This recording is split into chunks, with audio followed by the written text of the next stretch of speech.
saya mendengar pernyataan-pernyataan dari Rois Am maupun pernyataan-pernyataan dari Ketua PBNU Gus Yahya, sesungguhnya kita telah keluar bahkan dari peradaban. Bahkan jangankan peradaban, fikih peradaban, bahkan dengan fikih yang kolot sekalipun, sesungguhnya kita telah keluar. Ya. Nah sekarang PBNU sendiri menawarkan wacana tentang fikih peradaban. Kalau fikih peradaban ini, yang kita inginkan adalah bagaimana Islam melihat masalah peradaban dan kemudian memberi tanggapan dari sudut pandang Islam.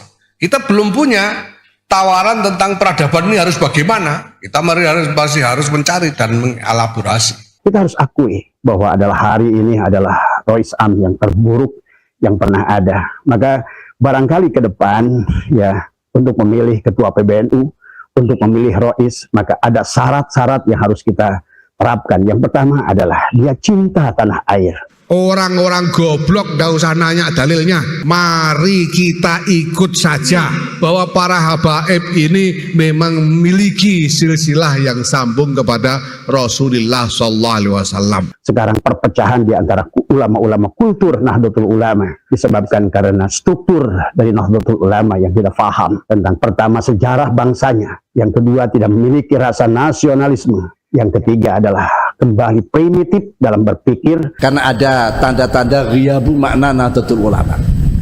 Para muassis sudah banyak ditinggalkan model dan caranya. Memang dunia medsos ini kita tidak sadar kalau sudah digiring kemana-mana. Jadi sepertinya kita ini diadu.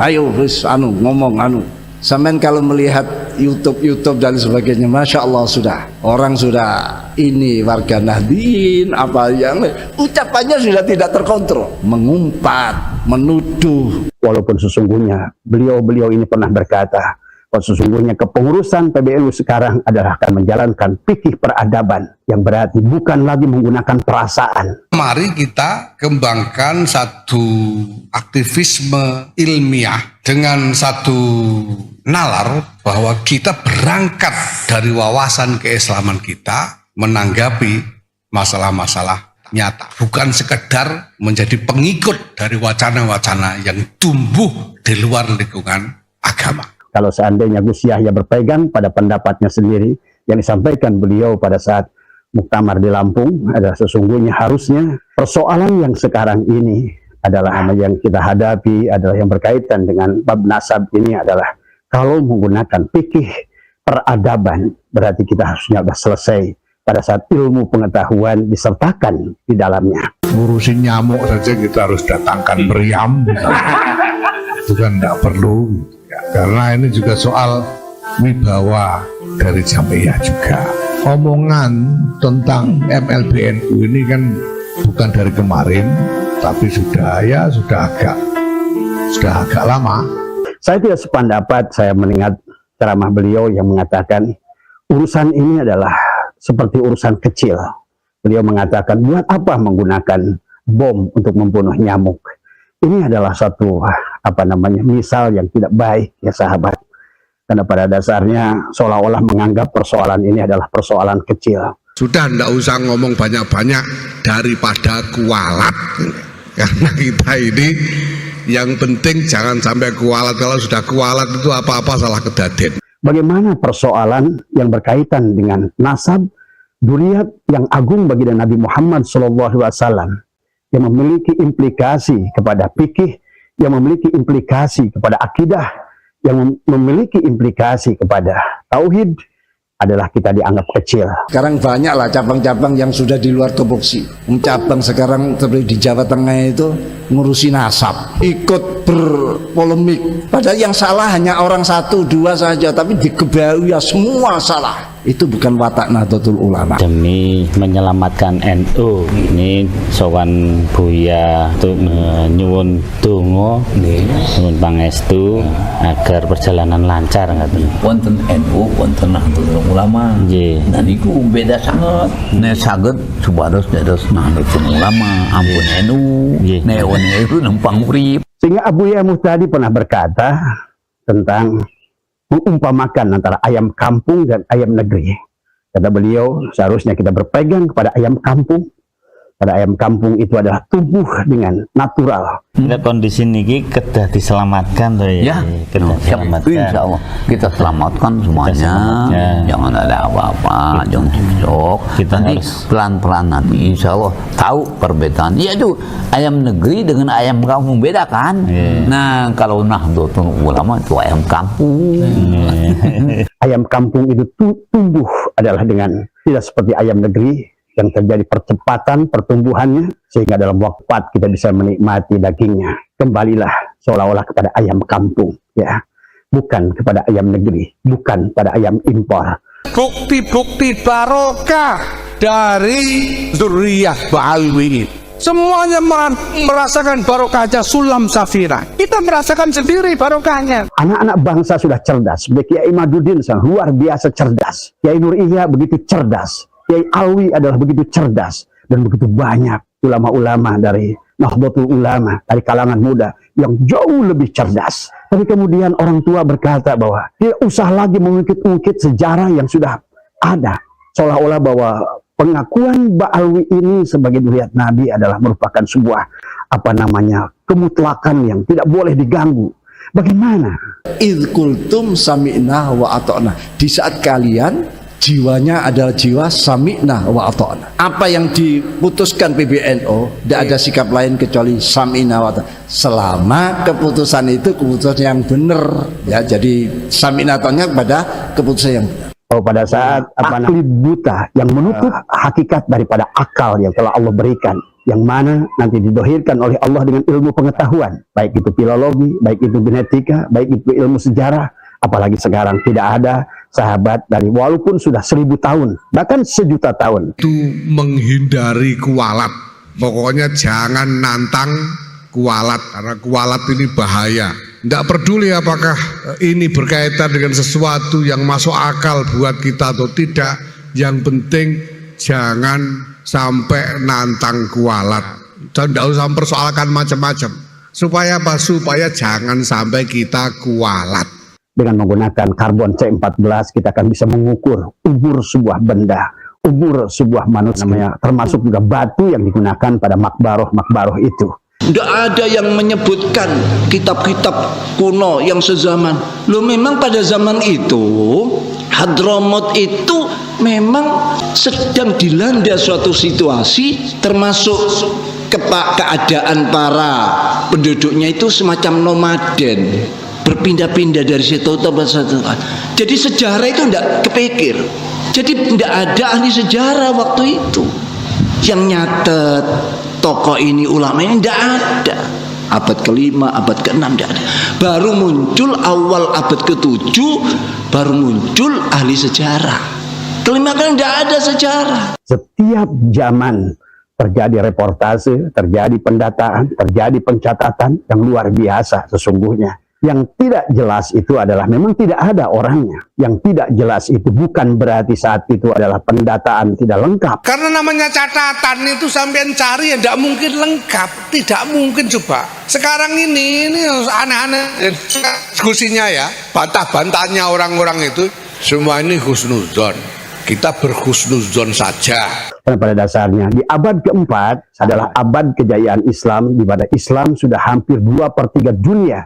Bersama Khalifah Umar bin Khattab sampai Spanyol sudah menjadi Islam, India sudah menjadi Islam.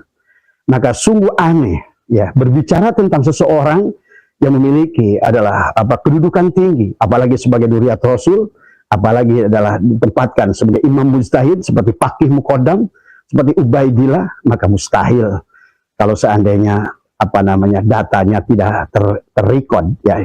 Lah kalau kamu minta kitab sezaman, ya tidak ada. Lah kok minta? Mungkin dia tidak tahu.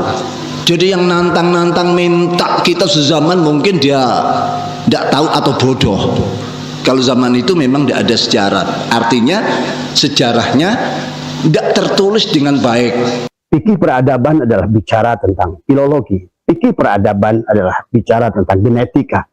Fikih peradaban adalah bicara tentang ilmu sejarah.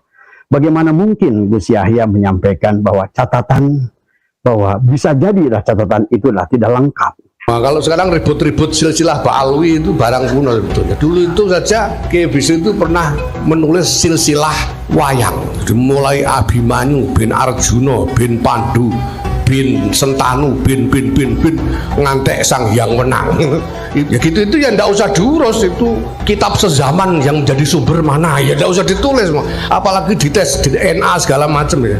Mau cari DNA-nya Sang Hyang Wenang itu dari mana? Tetapi kemudian kita malah muncul orang yang mulai bertanya kepada orang tua, Kiai Mustakmar dipecat pada saat seorang pemuda, seorang anak yang merupakan turunan ayam kampung asli ulama Nusantara dan sangat mencintai negara ini, kemudian malah juga adalah dipecat. Ini justru adalah para romo ini, Gus Yahya, kemudian juga adalah Rois Am, justru sampean panjenengan lah yang memecah belah umat.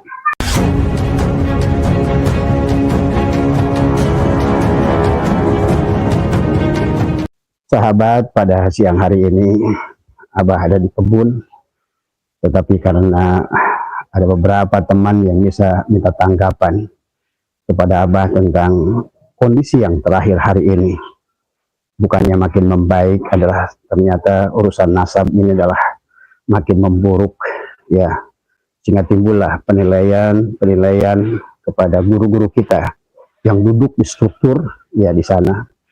Tetapi Abah ingin ingatkan kepada kita semua, sesungguhnya kemuliaan Nahdlatul Ulama itu bukan pada struktur, tetapi ada pada kultur, ya. Karena struktur itu bisa saja adalah terbentuk, ya, bisa saja dia terbentuk dengan ada hal-hal yang tidak sesuai dengan keinginan kita.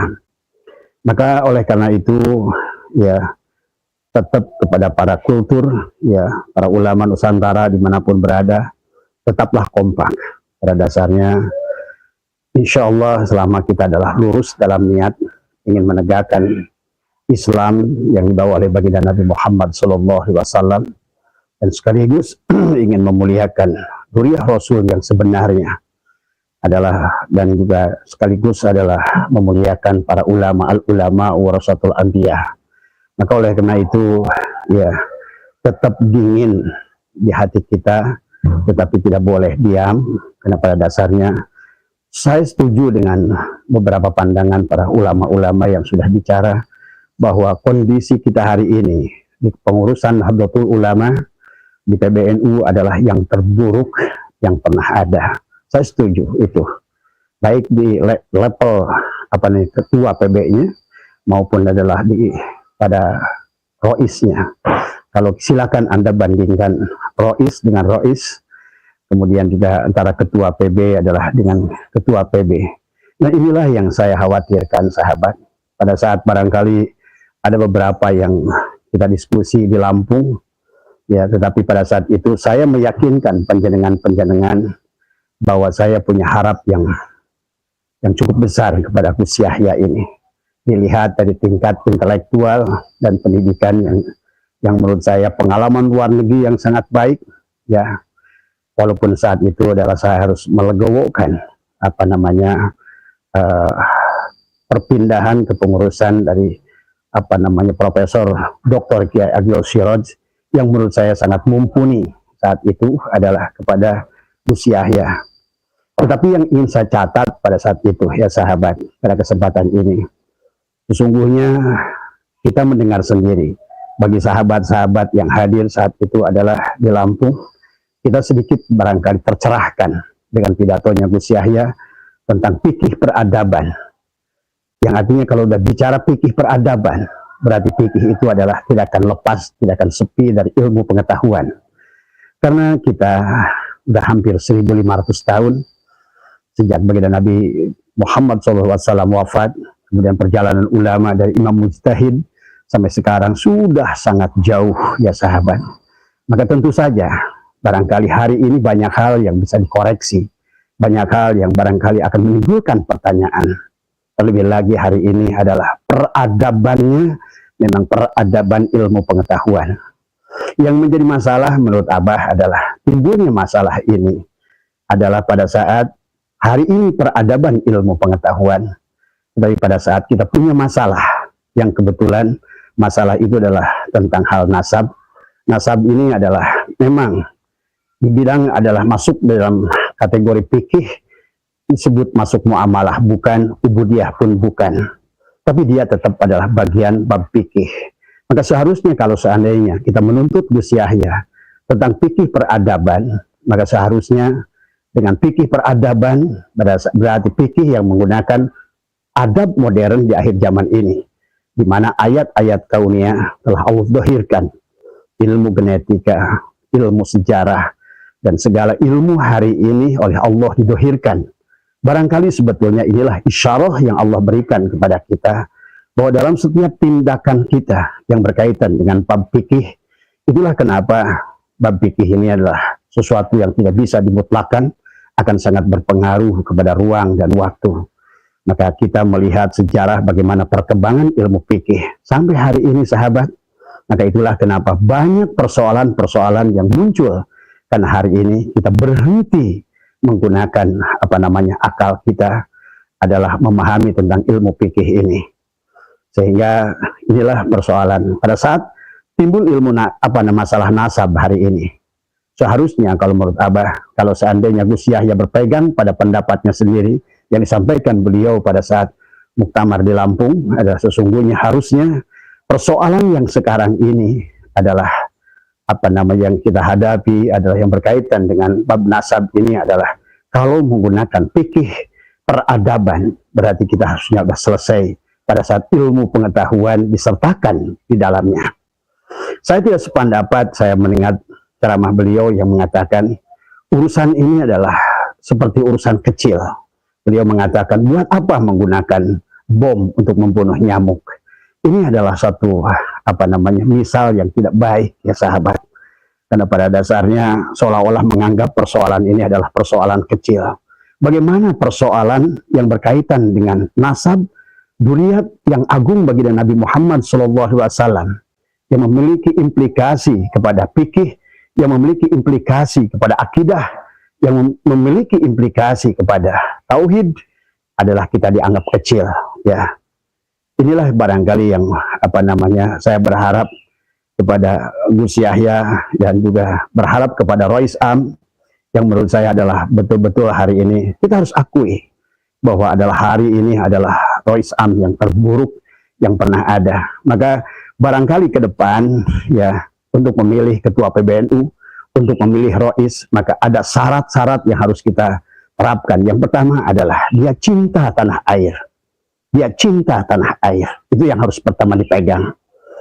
Sehingga Abu Ya'muh tadi pernah berkata tentang mengumpamakan antara ayam kampung dan ayam negeri.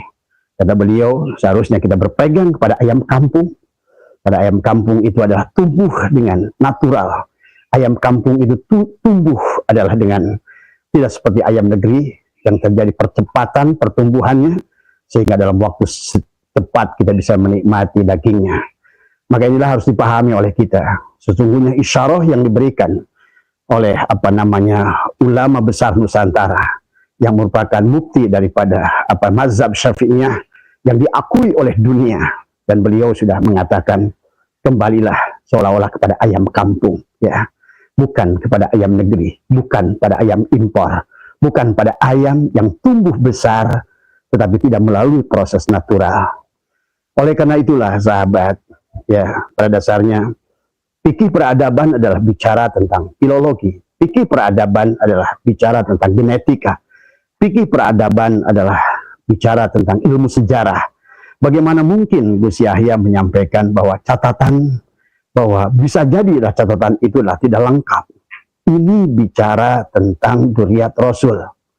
Maka kita adalah sepakat, ya, yang berkaitan dengan baginda Nabi. Kalau kita dalam kitab-kitab nasab kepada ulama-ulama yang ada wujudnya, yang ada sosoknya, maka sesungguhnya setiap zaman terjadi reportase, terjadi pendataan, terjadi pencatatan yang luar biasa sesungguhnya. Yang tidak jelas itu adalah memang tidak ada orangnya. Yang tidak jelas itu bukan berarti saat itu adalah pendataan tidak lengkap. Karena pada dasarnya di abad keempat, sahabat, adalah abad kejayaan Islam, di mana Islam sudah hampir 2/3 dunia bersama Khalifah Umar bin Khattab sampai Spanyol sudah menjadi Islam, India sudah menjadi Islam. Maka sungguh aneh ya berbicara tentang seseorang yang memiliki adalah kedudukan tinggi, apalagi sebagai Dzurriyyat Rasul, apalagi adalah ditempatkan sebagai imam mujtahid seperti Faqih Muqaddam seperti Ubaidillah, maka mustahil kalau seandainya datanya tidak terrecord ya. Maka oleh karena itulah mungkin sebaiknya ke depannya siapapun yang menjadi ketua PBNU, siapapun yang menjadi Rois Am PBNU, pada dasarnya kultur hanyalah temporary. Tetapi temporary adalah memiliki implikasi, memiliki dampak yang luar biasa kepada kultur.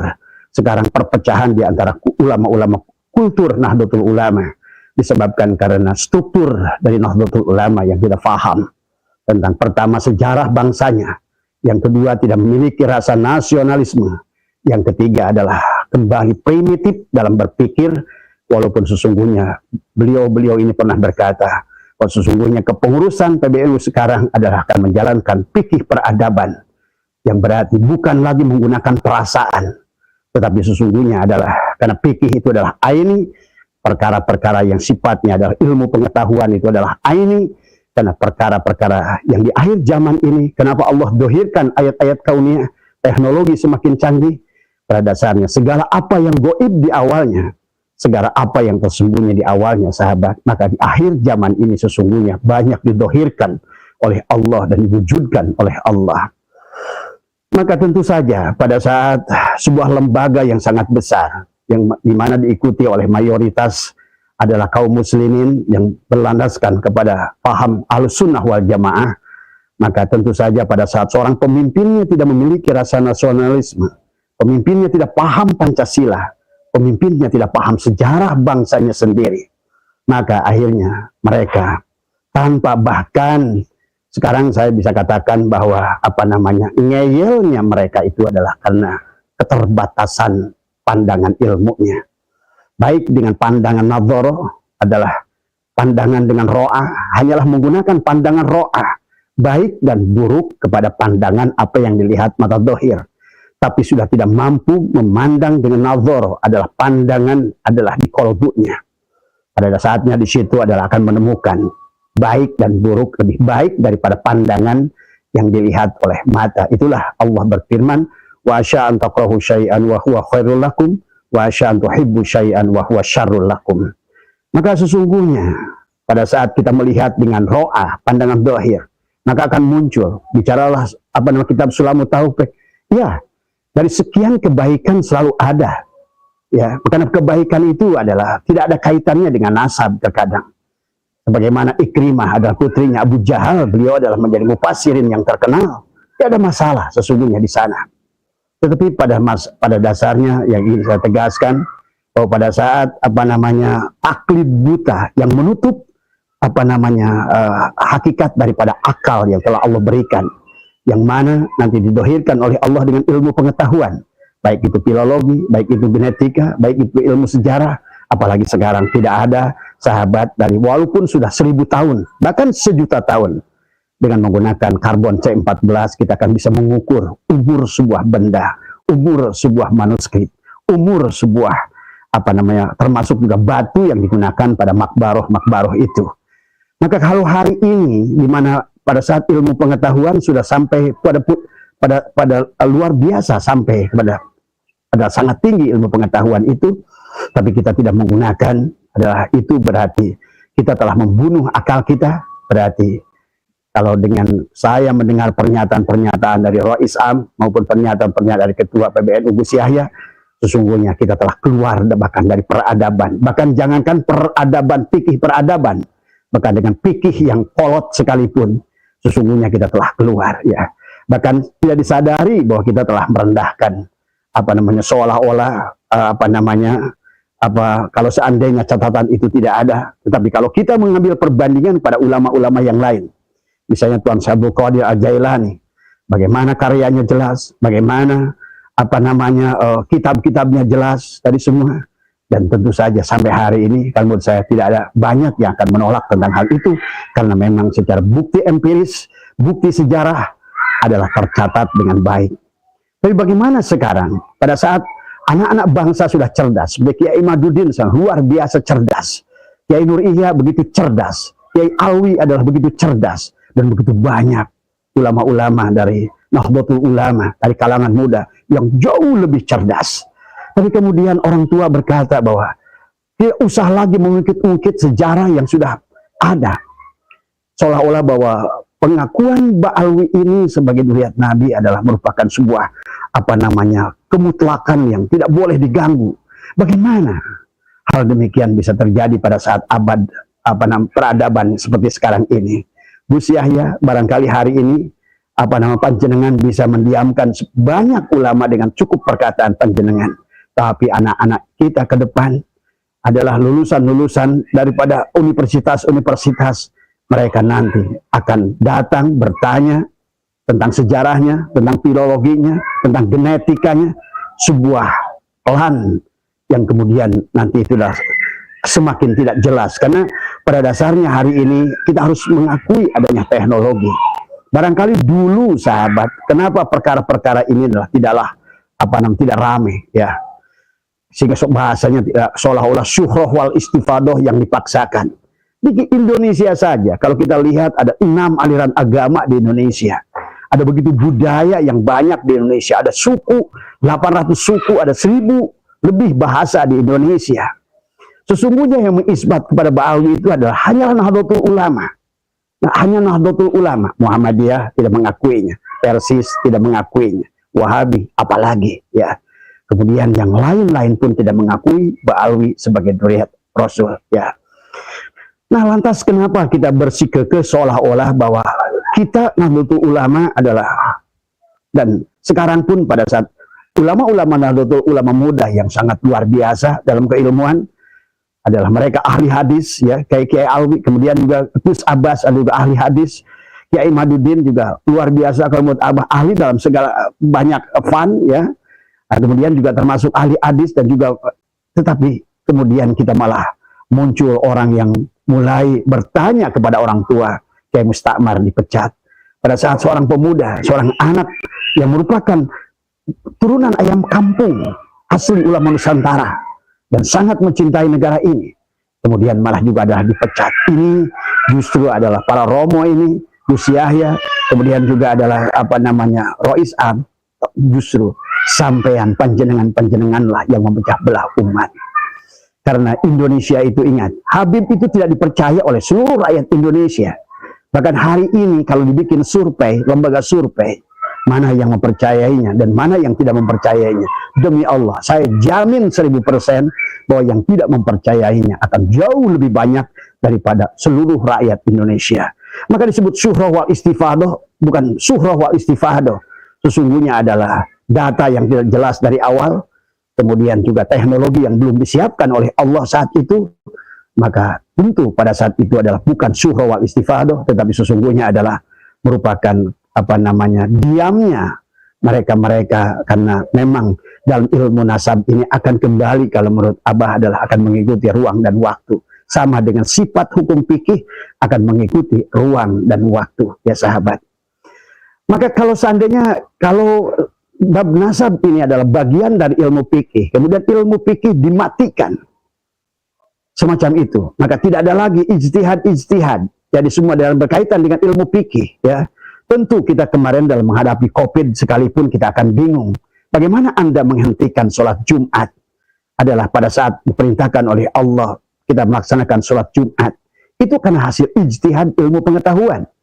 Panjenengan percaya pada saat kita melaksanakan ada COVID-19, di mana pemerintah Umaro memerintahkan oleh kita bahwa walaupun sholat itu baik dan wajib kepada Allah, tapi pada saat kondisi darurat, maka sholat yang dianggap wajib sekalipun adalah dihilangkan. Inilah mungkin pelajaran tentang. Kemudian juga bagaimana Anda menolak ilmu pengetahuan. Sesungguhnya kita berjalan setiap hari berdasarkan ilmu pengetahuan. Makanya hari ini Abah bisa live karena ilmu pengetahuan. Dan bagaimana panjenengan pergi haji ke Tanah Suci adalah karena hasil buah ilmu pengetahuan. Adakah pesawat? Kalau begitu, kalau panjenengan tidak percaya dengan ilmu pengetahuan, apalagi yang berkaitan dengan nasab seseorang yang dikaitkan kepada baginda Nabi Muhammad Sallallahu Alaihi Wasallam. Tentu hal ini harus lebih akurat daripada kita hanya meyakini bahwa ilmu pengetahuan itu ada. Buktinya Anda bisa menggunakan HP, menggunakan